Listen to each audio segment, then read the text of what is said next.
Which medicines may interact with CoQ10, and what should you discuss with your doctor or pharmacist first? If you take warfarin, do not start CoQ10 without medical supervision. If you're on blood pressure medicines or undergoing cancer treatment, speak with your doctor or pharmacist before using CoQ10. And remember, never stop a prescribed medicine in order to start a supplement. This video is for general information only and is not personal medical advice. Always speak to your GP, pharmacist, or specialist before making any changes. Have you heard about CoQ10 supplements but wondered whether they're safe to take alongside your other medications? That's exactly what we're covering today.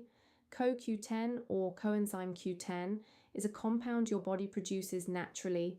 It helps your cells generate energy and acts as an antioxidant, protecting cells from damage. Your heart, liver, and kidneys rely on it heavily because of their high energy demands. CoQ10 levels can decline as we age, and certain medications, in particularly statins, may reduce them further. People take CoQ10 supplements for various reasons. Some research suggests it may offer cardiovascular support or help with muscle symptoms linked to statins. However, it's worth knowing that NICE does not currently recommend CoQ10 for statin-associated muscle symptoms because the evidence is still inconclusive. In the UK, CoQ10 is regulated as a food supplement under food law, not as a medicine. That distinction matters because it hasn't gone through the same rigorous licensing process as prescription drugs. So, which medications may interact with it? The most significant concern is with warfarin. Research suggests that CoQ10 may reduce warfarin's anticoagulant effectiveness, which could increase the risk of clotting. The BNF recommends increased INR monitoring if CoQ10 is used alongside warfarin. If this applies to you, speak to your GP or anticoagulant clinic before making any changes, and do not start or stop CoQ10 without their guidance.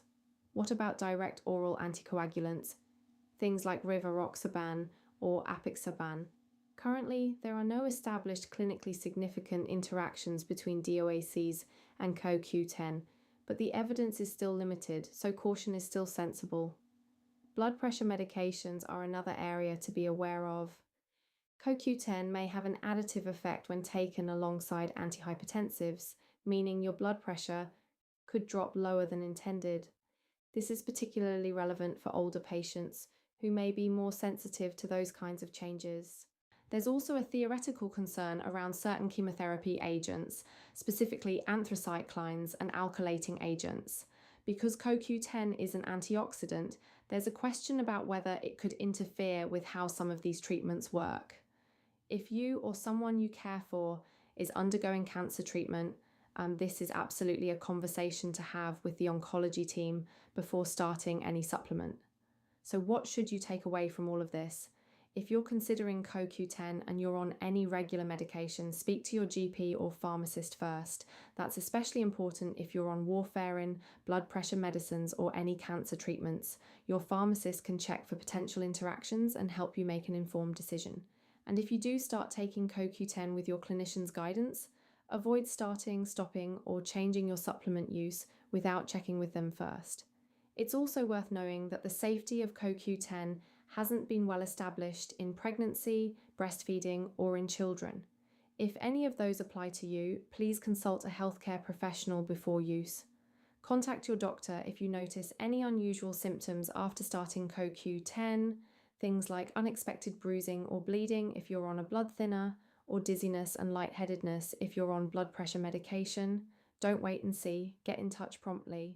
To bring it all together, CoQ10 may interact with warfarin by reducing its effectiveness, so medical supervision and monitoring are essential. Combined with blood pressure medicines, it may cause your blood pressure to drop lower than expected.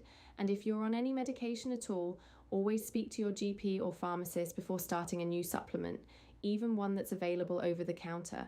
Have you ever spoken to your pharmacist about supplement interactions? Drop a comment below. We'd love to hear your experience. And if you found this helpful, please give it a like and subscribe to the Bolt Pharmacy channel for more straightforward health information.